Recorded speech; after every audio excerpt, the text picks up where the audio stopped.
जय हिंद मेरे दोस्तों, आपका स्वागत है आपके अपने यूट्यूब चैनल प्रीतम अकाडमी परिवार में। मैं हूं सूरज कुमार।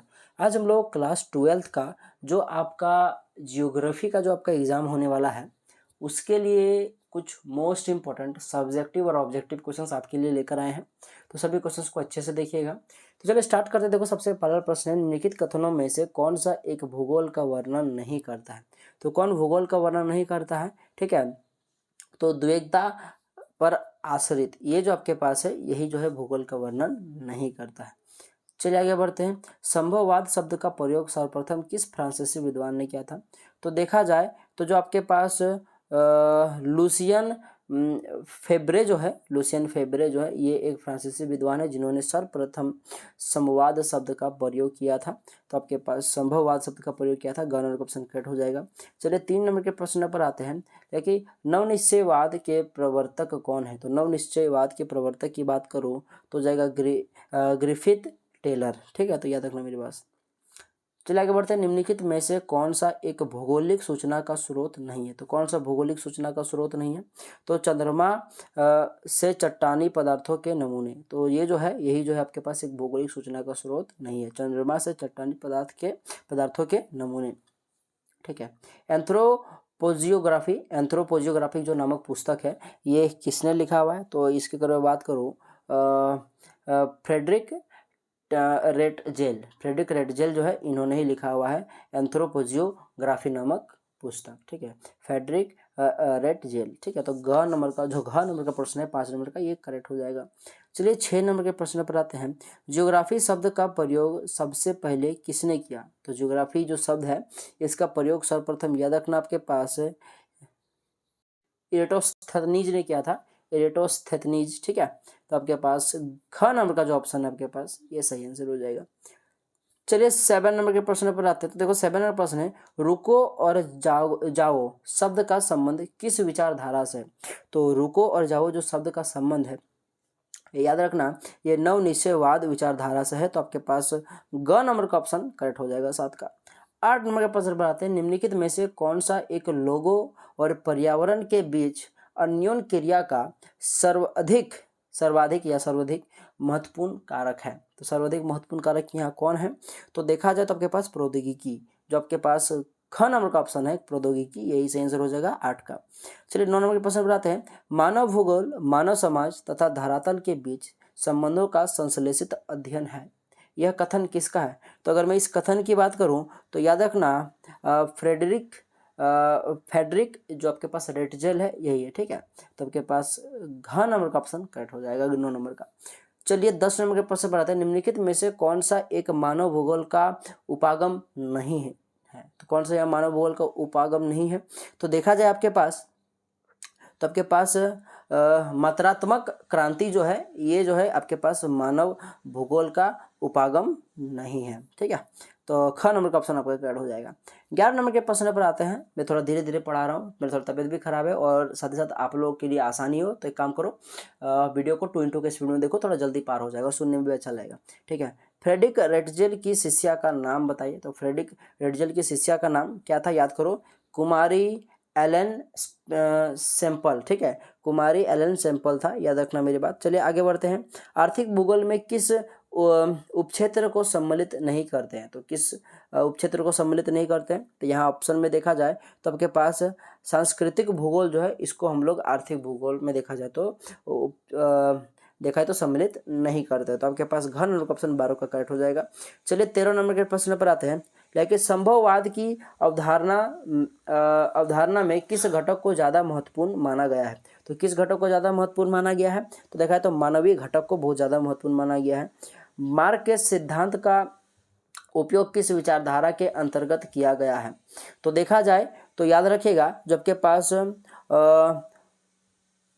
अमरूलवादी अथवा रेडिकल विचारधारा, ख नंबर का ऑप्शन आपका करेक्ट हो जाएगा।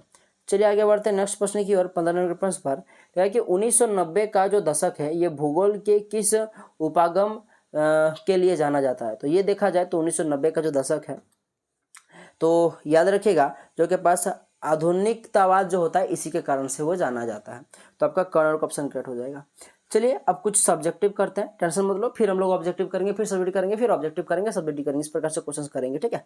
चलिए आगे बढ़ते हैं। भूगोल की दो शाखाओं के नाम लिखिए। तो देखा जाए तो एक होता है आपके पास भौतिक भूगोल, एक मानव भूगोल, ठीक है। चलिए आगे बढ़ते हैं। संभववाद शब्द का प्रयोग सर्वप्रथम किसने किया था? अभी मैंने आपको बताया था, तो चलो आप लोग मुझे फिर भी चलो, तो ये देखो यहाँ पे लिखा संभववाद शब्द का प्रयोग सर्वप्रथम देखा है तो लुसियन फेब्रे ने किया था। इसको याद रखिएगा, ये कभी कभी 1 नंबर का या फिर 2 नंबर का जो आपके पास रिटर्न एग्जाम होता है उसमें पूछ लिया आता है, या तो फिर आपको ऑब्जेक्टिव के लिए भी ये सब बहुत इंपॉर्टेंट है, ठीक है।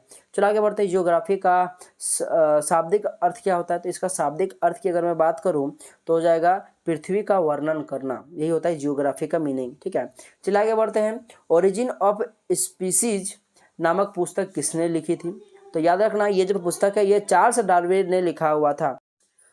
पर्यावरण निश्चयवाद क्या है? तो पर्यावरण निश्चयवाद की बात करूं तो देखो, प्रकृति के अनुसार अपने को ढालने की जो कोशिश करना ही क्या कहलाता है आपके पास? पर्यावरण निश्चयवाद कहलाता है। तो याद रखना मेरी बात। चलिए बढ़ते हैं। राजनीतिक भूगोल के 2 उपशाखाओं के नाम लिखे। तो राजनीतिक भूगोल के 2 उपशाखा की मैं बात करता हूँ, तो देख लो, सबसे निर्वाचित भूगोल हो गया आपके पास, ऐसा देखा है तो आपके पास सैन्य भूगोल, ये दोनों आ जाएंगे। चलिए आगे बढ़ते हैं। एंथ्रोपोजियोग्राफी नामक पुस्तक किसने लिखी था? अभी मैंने आपको बताया था, ठीक है, फ्रेडरिक रेडजेल ने लिखा था, ठीक है। चलिए आगे बढ़ते हैं। संभववाद क्या है बताओ? देखो, प्रकृति के नियम को समझकर प्रौद्योगिकी का विकास करना तथा देखा जाए तो आपके पास प्रकृति को अपने अनुसार ढालना ही क्या कहलाता है? संभववाद कहलाता है। तो डेफिनेशन याद रखिएगा, बहुत इंपॉर्टेंट है, ठीक है। नव निश्चयवाद के प्रवर्तक कौन है? अभी मैंने आपको बताया था ग्रिफिथ टेलर, ठीक है। तो इसको याद रखिएगा, ये बेसिकली एक अमेरिकन भूगोलवेत्ता थे, ठीक है। तो इनका पता रखिएगा ओरिजिन, जो ये अमेरिका से थे। चलिए आगे बढ़ते हैं। मानव भूगोल में अध्ययन हेतु उपागम के रूप में मानववादी एवं व्यवहारवादी विचारधारा का आरंभ कब हुआ? तो देखा है तो 1990 के दशक में। चलिए आगे बढ़ते हैं। आधुनिक मानव भूगोल का जनक किसे कहा जाता है? तो आधुनिक मानव भूगोल की मैं बात करूं तो जर्मन विद्वान फ्रेडरिक रेडजेल जो है, इसको आधुनिक मानव भूगोल का जनक कहा जाता है। तो ये सबको याद रखिएगा, बहुत इंपॉर्टेंट टॉपिक है। चलिए आगे बढ़ते हैं। मानव भूगोल को परिभाषित कीजिए। तो देखो, अनेक विद्वानों के द्वारा मानव भूगोल को परिभाषित किया गया है। वास्तव में देखा जाए तो आपके पास भौतिक वातावरण तथा मानवीय क्रियाओं के देखा है तो अंतर संबंधों तथा विभिन्नताओं का अध्ययन करना ही क्या कहलाता है? मानव भूगोल कहलाता है। सीधा सीधी बात है, ठीक है। रेडजेल के अनुसार, ठीक है, मानव भूगोल मानव समाजों और धरातल के मध्य संबंधों का संश्लेषित अध्ययन है। देखो, ये एक एक लाइन का ही सबको याद रखिएगा, कौन क्या किसके बारे में कौन क्या टिप्पणी किया था। सो आपके पास मानव भूगोल के बारे में ये सब लिख दोगे तो नंबर अच्छा से मिलेगा, ठीक है। एलन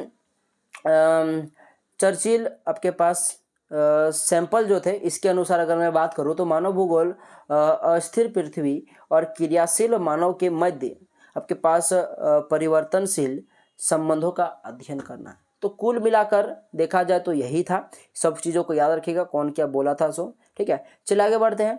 अपनी आरंभिक अवस्था में मानव प्रकृति से अधिक प्रभावित हुआ, इस कथन की पुष्टि कीजिए। तो देखा जाए तो अपनी आरंभिक अवस्था में मानव प्रकृति से अधिक प्रभावित हुआ, अगर मैं इसकी पुष्टि करूं तो देखो, इसका निम्न प्रकार से पुष्टि किया जा सकता है। सबसे पहले देखो, अपनी आरंभिक अवस्था में मानव प्रकृति के अनुसार अपने को ढाल लेता है तथा प्रकृति के समकक्ष यह बिल्कुल निष्क्रिय था, ठीक है। तो आपके पास ये चीजें थी। और साथ साथ दूसरा अगर मैं पॉइंट की बात करूं तो इस अवस्था में मनुष्य प्रकृति की सुनता था और देखा है तो प्रकृति की प्रचंडता से भयभीत रहता था तथा प्रकृति की पूजा भी करता था। ये चीजें हैं। नेक्स्ट अगर बात करूं, प्रकृति के अनुसार अपने आप को ढाल लेने की अवस्था को ही क्या कहता है? पर्यावरणीय या फिर निश्चयवाद कहा जाता है।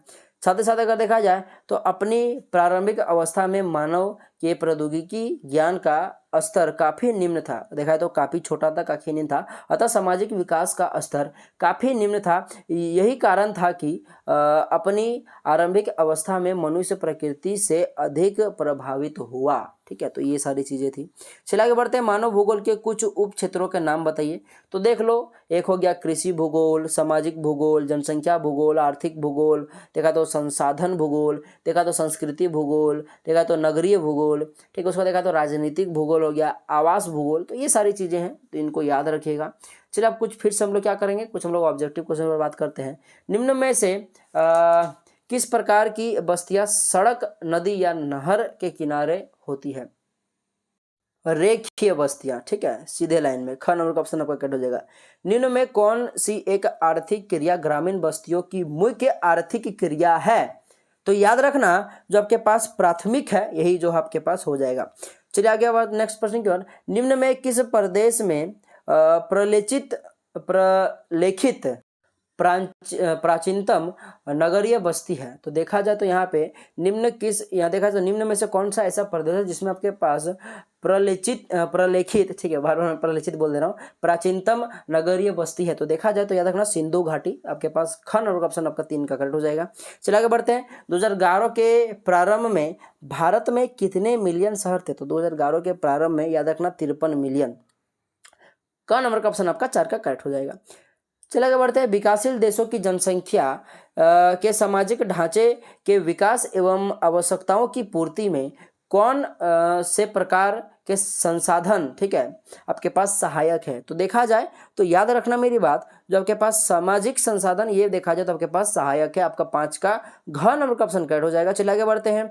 किसी झील के चारों ओर बसा गांव किस प्रतिरूप में होगा? तो किस प्रतिरूप में होगा? तो देखा जाए तो याद रखना वो वृत्ताकार प्रतिरूप में होगा, क्योंकि झील के चारों देखा जाए तो वृत्ताकार ही होगा ना। चलिए आगे बढ़ते हैं। निम्नलिखित आर्थिक क्रियाओं में कौन ग्रामीण अधिवास से संबंधित है?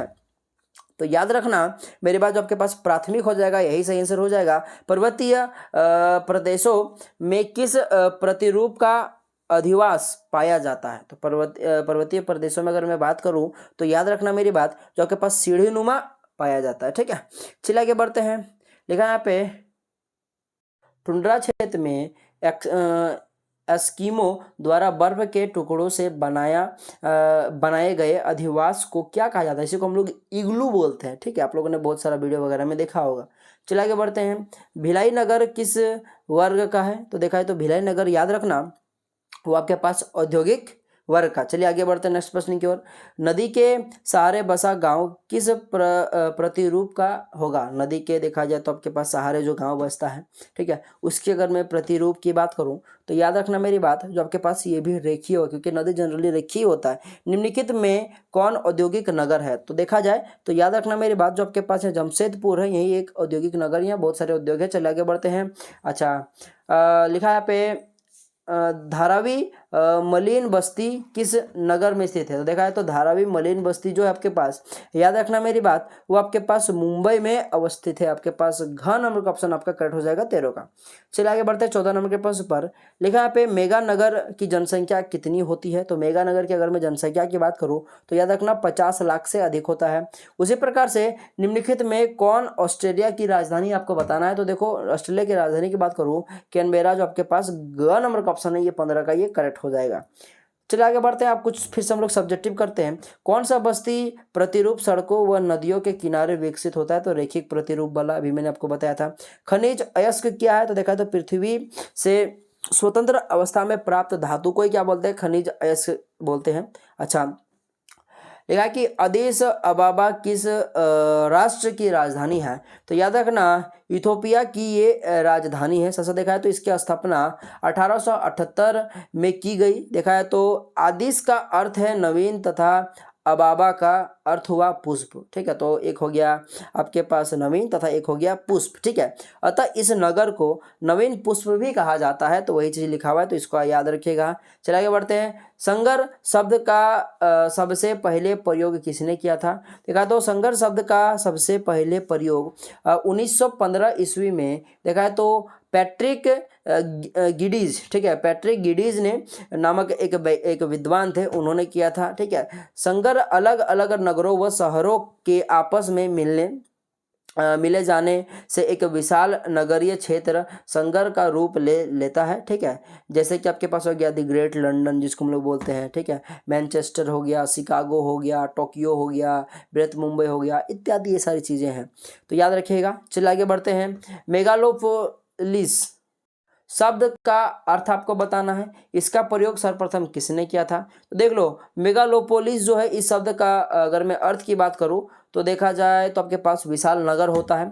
सो देखा जाए तो यह एक यूनानी शब्द है जिसका प्रयोग सबसे पहले 1857 ईस्वी में जीन गोटमैन नामक विद्वान ने किया था। तो याद रखिएगा मेरी बात। चलिए आगे बढ़ते हैं। 10 लाख से अधिक जनसंख्या वाले महानगर क्या कहलाती है? तो देखो 10 लाख से अधिक जनसंख्या वाला जो महानगर होता है उसको हम लोग मिलियन सिटी कहते हैं, ठीक है। तो याद रखना मेरी बात।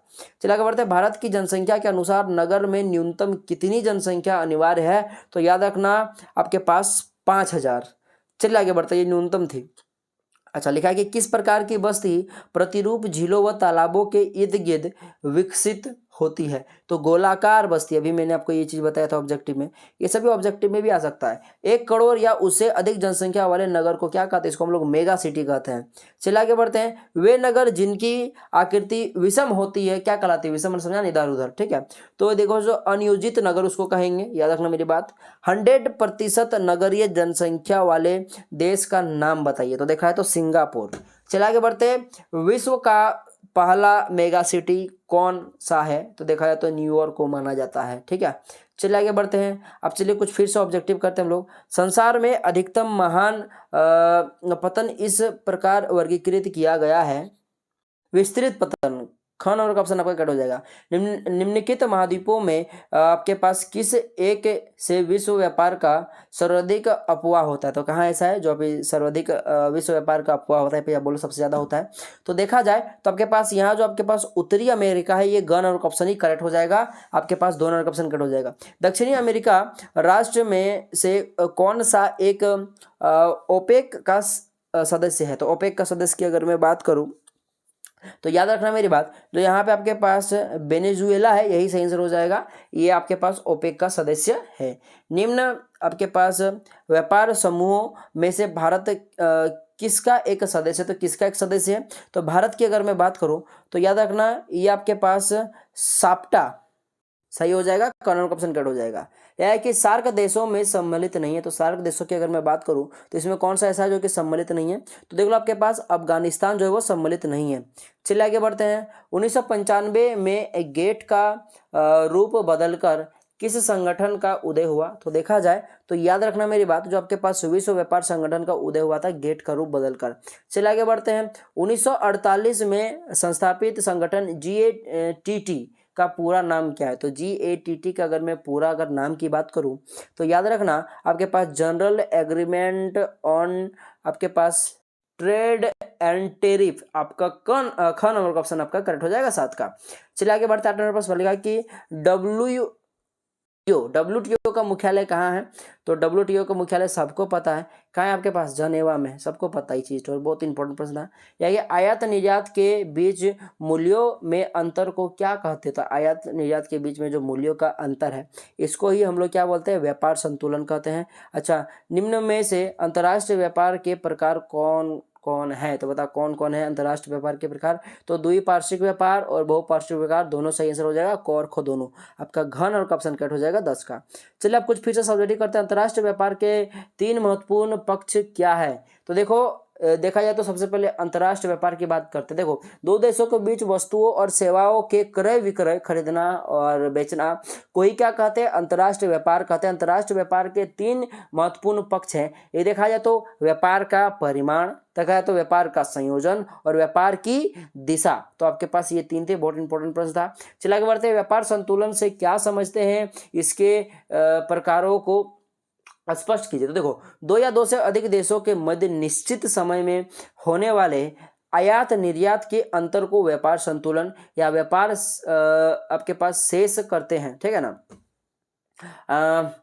लिखा यहाँ पे, अर्थात किसी देश का व्यापार संतुलन वह संबंध है जो एक निश्चित समयावधि, किसी एक निश्चित समय अंतराल में देखा जाए तो आपके पास उसके आयात तथा निर्यात के मूल्यों के बीच पाया जाता है। साथ ही साथ देखा है तो व्यापार संतुलन 2 प्रकार का होता है। एक देखा है तो ऋणात्मक या प्रतिकूल व्यापार संतुलन। इसमें क्या होता है कि देख लो, प्रतिकूल व्यापार संतुलन से यह आशय है कि देखो निर्यात की तुलना में आयात अधिक होगा। उसी प्रकार देखा जाए तो धनात्मक या अनुकूल व्यापार संतुलन क्या होता है? सेम चीज है। इसका मतलब क्या है कि इसमें आयात की तुलना में निर्यात अधिक होगा। तो ये चीजें थी, ये थे कुछ मोस्ट इंपॉर्टेंट क्वेश्चन, ये सभी क्वेश्चंस को जरूर कर लीजिएगा। मैंने आपको बहुत अच्छे से आपको बता दिया है। तो आप लोग क्या कीजिएगा, जो भी नए बच्चे चैनल को जरूर सब्सक्राइब कीजिए ताकि इसी प्रकार से आपको वीडियो मिलता रहे। और बाकी अगर आप लोग को इसका पीडीएफ चाहिए तो कमेंट कीजिएगा, मैं आपको टेलीग्राम में डाल दूंगा, ठीक है। तो चलिए मिलते हैं अगले वीडियो में, तब तक के लिए जय हिंद, जय भारत और आपका दिन शुभ हो।